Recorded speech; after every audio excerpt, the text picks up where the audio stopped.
fallen people, we are so slow and blind and hard of hearing to receive and see and believe that God is an ocean of love, as Edward said, without shores or bottom.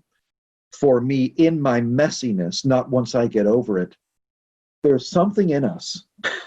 There's something in me. We are simply spring-loaded and hardwired to resist that. So I do believe what you just identified, those couple of sentences you read, Peter, that does get at one of the top 2 or 3 controlling things I wanted to try to say, which is it takes a lifetime to see God like this. And as opposed, here's the alternative. As opposed to thinking that, okay, we hear a presentation of the gospel, we see, oh, I am a sinner. There is no hope for me.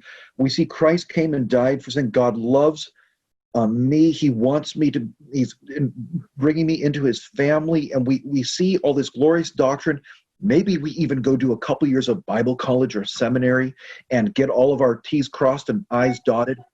And then we think, okay, I now know who God and Christ are. Now I'm going to spend my life growing in terms of sanctification and holiness and evangelizing and my vocation, my family and love and service.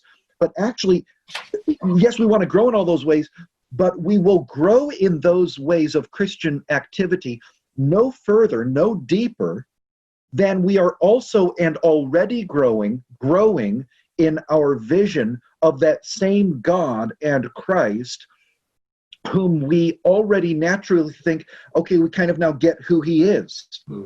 I think this is why Owen's Communion with God book is so profoundly helpful. He's helping us to grow in that way.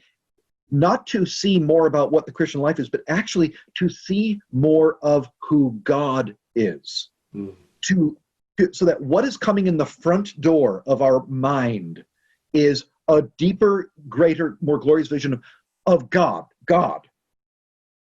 Simply God. And then what comes in the back door is activity, evangelizing, service, witness, reading, and so on, rather than the other way around.